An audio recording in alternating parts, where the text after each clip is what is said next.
The truth of the share market channel में आपका स्वागत है।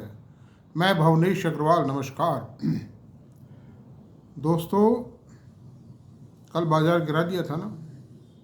एफआईज ने सेलिंग की थी ज़बरदस्त 11,000 करोड़ की।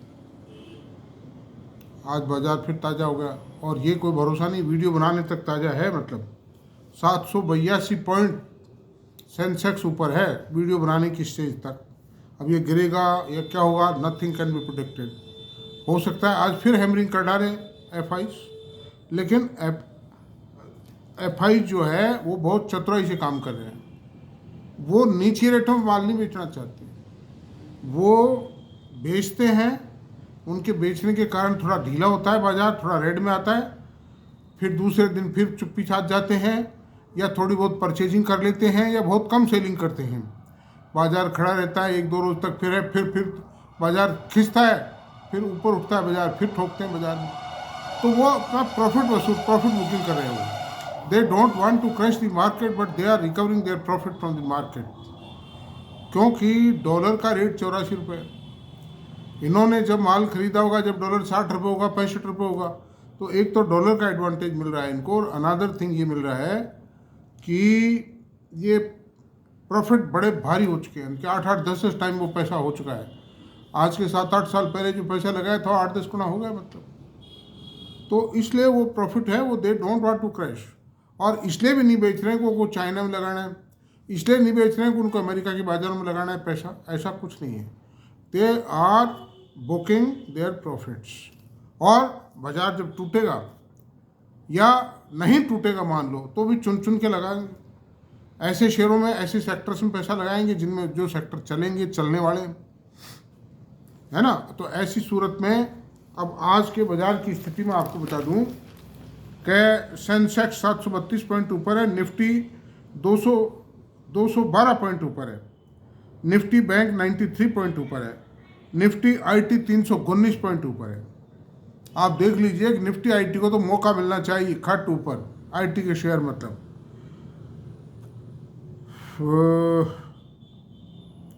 PSU bank Nifty 28 point minus में है। मैं पीएसयू बैंकों को बेचने के लिए कहता हूँ हमेशा आपको। इन पे ये, मैं भारत सरकार के बैंक हैं, सम्मानीय है, सब कुछ है, लेकिन मैं शेयर के पॉइंट ऑफ व्यू से, शेयर मार्केट में इनकी परफॉर्मेंस क्या कायम रहेगी कोई भरोसा नहीं किया जा सकता। मेटल शेयर 42.75% ऊपर है, लेकिन मेटल पर भी भरोसा मत कीजिए दोस्तों। ये बड़ी खतरनाक चीज़ है। मेटल ऑपरेटर फंसे हुए हैं, माल टिका रहे हैं, माल प्रचार करके। मिड कैप शेयर 77.70 पॉइंट ऊपर है और स्मॉल कैप शेयर 66.70 पॉइंट। तो इनमें क्या है, मिड कैप स्मॉल कैप में भी क्या है, जिनकी वर्किंग अच्छी आई है ना, वो शेयर खींच रहे हैं, उस कारण से बाजार ऊपर जा रहा है, इनका इंडेक्स ऊपर जा रहा है। तो दिस इज द पोजिशन। अब ये तो बात ये हो गई। अब सवाल ये कि आज का शेयर को, फिर मैंने बताया देखो हाल तेज है। मझगांव कितना तेज हो गया, मैं बताता था आपसे, बार बार कहता था मझगांव को मत छोड़ देना, मझगांव में चूक मत जाना दोस्तों, खरीद का आखिरी मौका है। अच्छा, HDFC बैंक को मत छोड़ना, HCL टेक, इन्फोसिस, TCS, ये जो LTI माइंडट्री, LT टेक्नोलॉजी, इन शेयरों को छोड़ मत देना दोस्तों, हाथ से मत छोड़ना। और ख़रीदने की बात है, मेरी कोई रिकमेंडेशन नहीं है हालांकि, लेकिन आपने फाइनेंशियल एडवाइजर से बात करो। बाकी मैं तो ये कह रहा हूँ, इन शेयरों पे कंसंट्रेशन रखिए इस तरफ, और इन शेयरों पे ध्यान रखिए, इनका एनालिसिस कीजिए। मैं काफ़ी एनालिसिस कर चुका हूँ, कई बार कर चुका हूँ, बार बार रिपीट करना ठीक नहीं है। अच्छा, अब आज एक ऐसे शेयर पे बात करेंगे जिस शेयर पर मैंने अभी तक नाम भी नहीं लिया है। आज 8 महीने हो चुके हैं मेरे को वीडियो बनाते। I have never referred the name of the share, लेकिन उस शेयर की मेरिट्स को इग्नोर नहीं किया जा सकता है मित्रों। आज शादी ब्याह पार्टी को जमाने थे, जो मध्यम वर्ग के लोग होटल्स में, बढ़िया 4-5 स्टार होटल्स में, रिसोर्ट्स में और डेस्टिनेशन मैरिज की सोच ही नहीं सकते थे।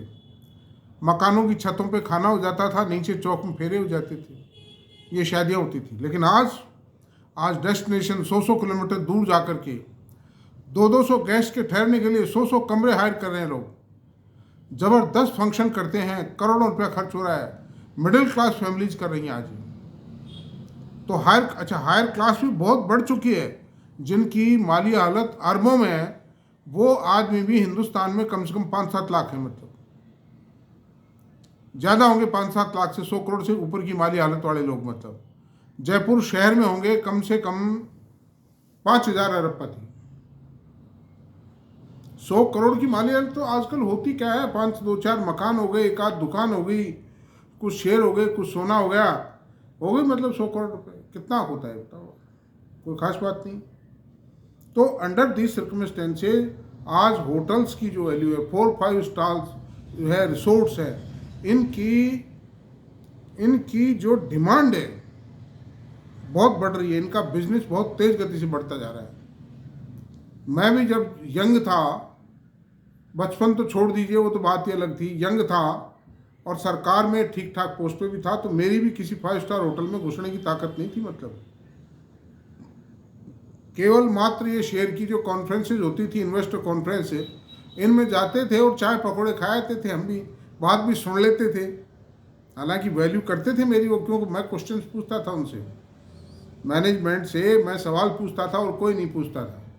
और मुझसे वो ये भी कहते थे कि आपको ये सारी बातें कैसी पता, तो मैं यही कहता था मैं पढ़ता लिखता हूँ, मैं पढ़ाई लिखाई में मेरा थोड़ा भरोसा है, इंटरेस्ट है, इसलिए ये सब बातें मुझे मालूम है। कई ये कहते थे आप चार्टर्ड अकाउंटेंट, मगर जी चार्टर्ड अकाउंटेंट को ही मालूम हो सकती हैं क्या ये बातें, और किसी को मालूम नहीं हो सकती क्या? आपके फाइनेंस डिपार्टमेंट में सारे एम्प्लॉय चार्टर्ड अकाउंटेंट ही हैं क्या? तो खैर ये तो बात ये रही। अब दूसरी बात अपन करते हैं। अब आज बात कर रहे हैं इंडियन होटल्स।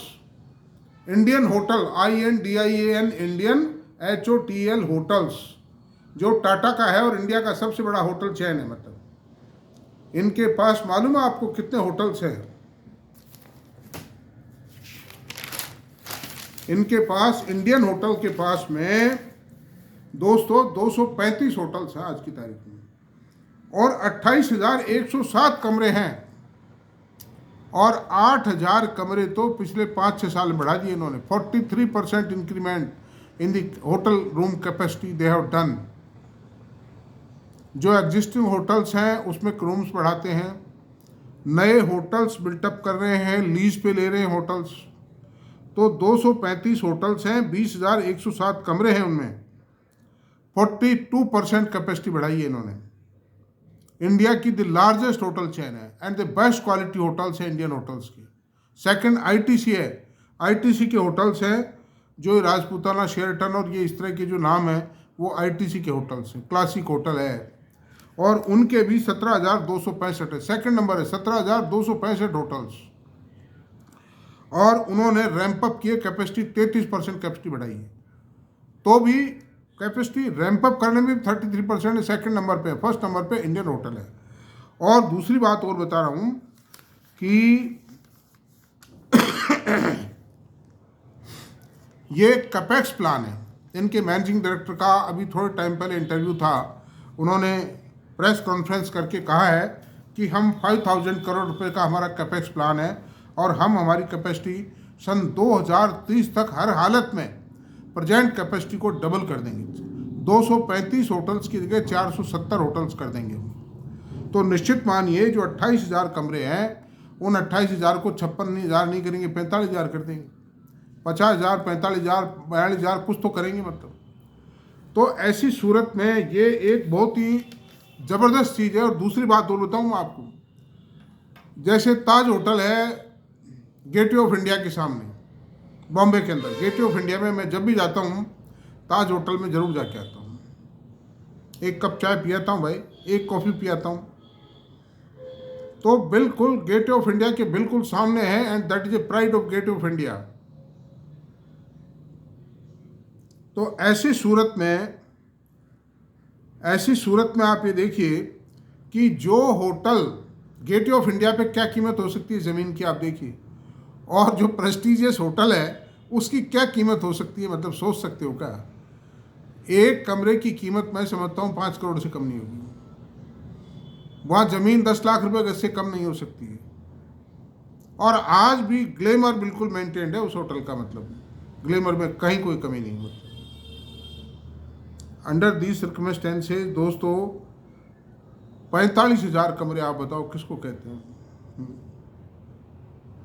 अच्छा सर, अब चलिए, सॉलिड प्रॉपर्टी है, उसका रिवैल्यूएशन करोगे ना तो मैं समझता हूँ 100 गुना हो जाएगा कई होटल्स की तो कीमत, अगर रिवैल्यूएशन मार्केट पे वैल्यूएशन किया जाए तो ठोस इन्वेस्टमेंट है, खतरा कुछ भी नहीं है। और आप देखिए प्रमोटर की होल्डिंग 38% है, आज बढ़ा नहीं सकते, ये बढ़ाएंगे तो इनको प्रेफरेंशियल इशू लाना पड़ेगा और मार्केट रेट पे ही लेना पड़ेगा मतलब। और एफ की होल्डिंग 27.44% है, डी की होल्डिंग 18.67% है, दोनों ने बढ़ाई है, डी एफ ने। गवर्नमेंट की 0.14 है और पब्लिक की 15.65 है। कोई भी आदमी एक भी शेयर इंडियन होटल का हाथ से छोड़ने को तैयार नहीं है। All are try to increase their holdings मतलब। तो दिस इज द पोजीशन।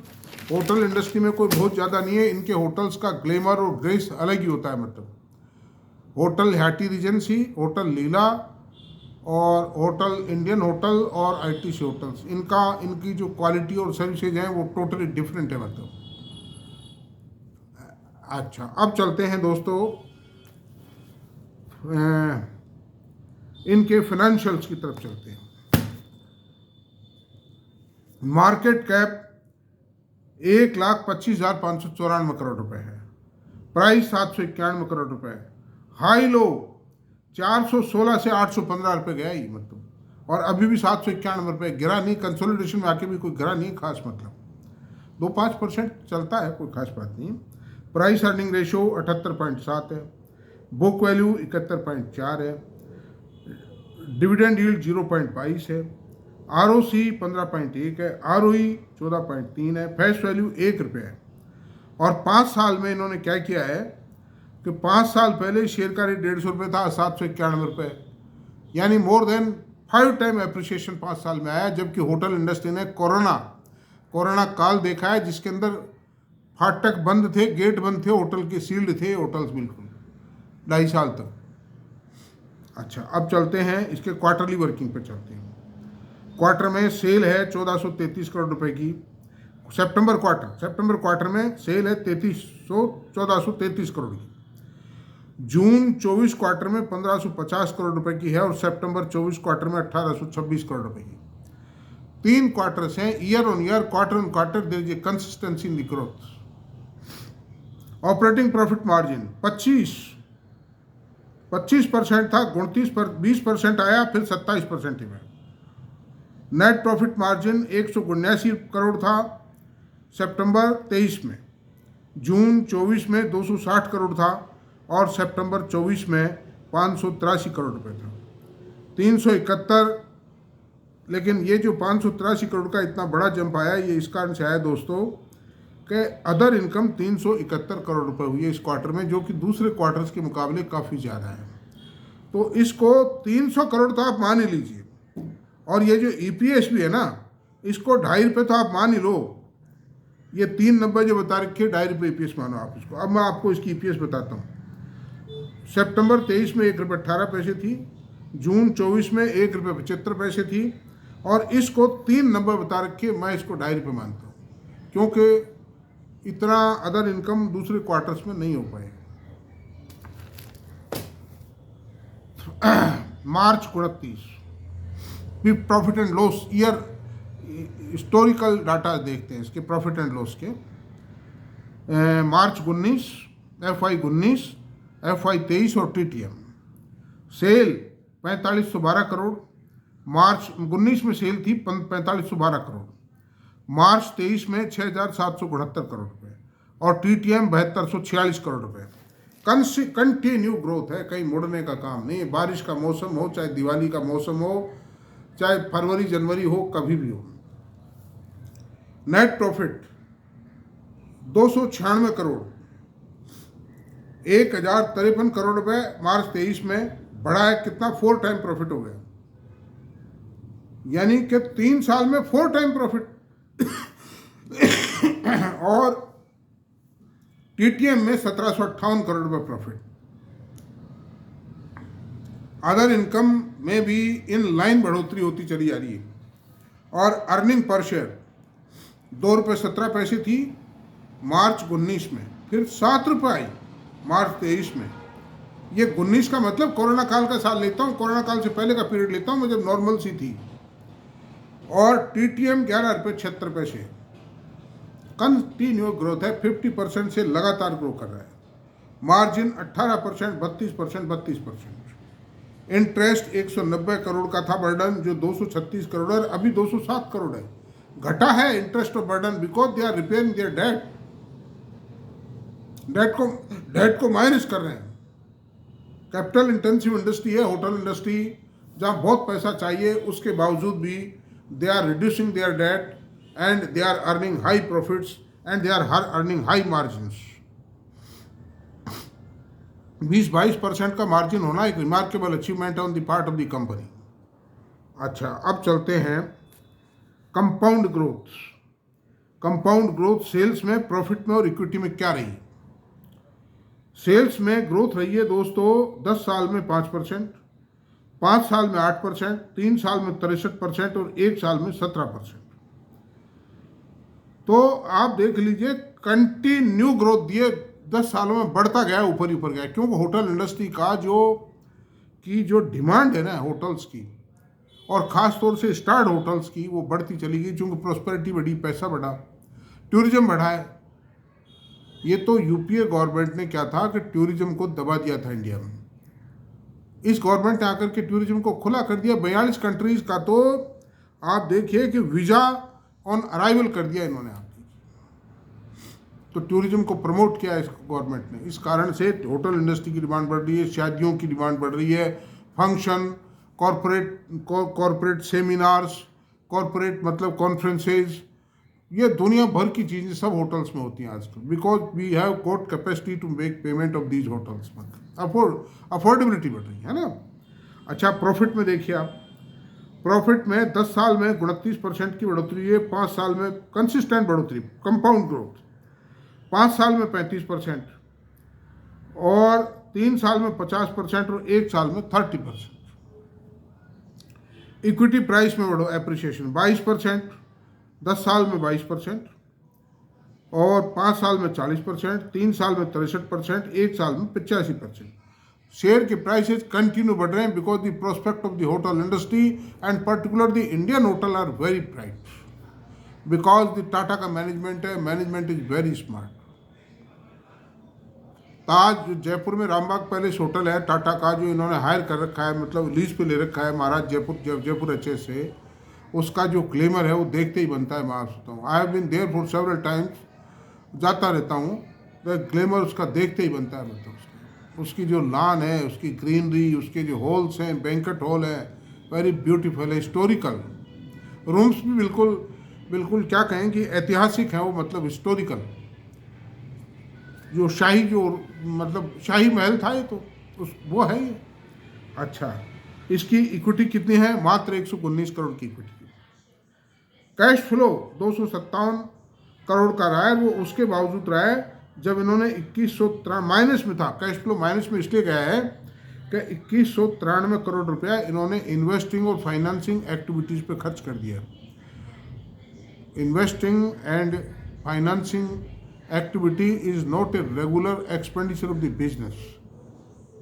उस सब के बावजूद भी इनका कैश फ्लो माइनस 257 करोड़ रुपए ही रहा है। डेटर डेज 26 है और वर्किंग कैपिटल डेज -47। अब आप कहोगे जी -47 कैसे होता है? उसका कारण है कि होटल जो ये बुक करते हैं ना, ये पैसा एडवांस लेते हैं उसकी बुकिंग का, तो ये एडवांस माइनस में आ गया कि नहीं आ गया? अपने आप ही माइनस, एडवांस पैसा आता है, ये उधार नहीं देते हैं। काउंटर पे जब आता है आदमी इनके पे पहले पैसा दे चुका होता है। बुकिंग जब होती है होटल्स में, वरना मिलते ही नहीं है होटल्स में। अच्छा, खाने की कीमत बढ़ेगी, होटल्स का फेयर बढ़ेगा, किराया बढ़ेगा, इस तरह से ग्रोथ तो आनी है। होटल्स रूम्स बढ़ा रहे हैं, होटल्स का किराया बढ़ता चला जा रहा है, खाने की कीमत बढ़ती चली जा रही है, रिक्वायरमेंट बढ़ती जा रही है, डिमांड बढ़ती जा रही है, और क्या चाहिए बताइए एक इंडस्ट्री के लिए। तो अंडर दीज सर्कमस्टेंसेस दोस्तों, it can prove to be a very beautiful investment, beautiful and very high appreciable investment, और सेफ है सबसे बड़ी। कारण क्या? इनके पास असेट्स हैं। आज एक होटल की जो असेट है भाई साहब, कहाँ जाती है वो असेट, ये बताओ। इसलिए मेरी कोई इन्वेस्टमेंट की राय नहीं है, परचेजिंग की खरीद पर आपको अपने स्तर पे करना है। जो कुछ करना है आप अपने फाइनेंशियल एडवाइज़र से राय लें, जो कुछ करें। बाकी मेरा अगर वीडियो ही पसंद आया तो प्लीज़ इसको सब्सक्राइब करें, लाइक करें, शेयर करें, कमेंट करें। Thank you very much.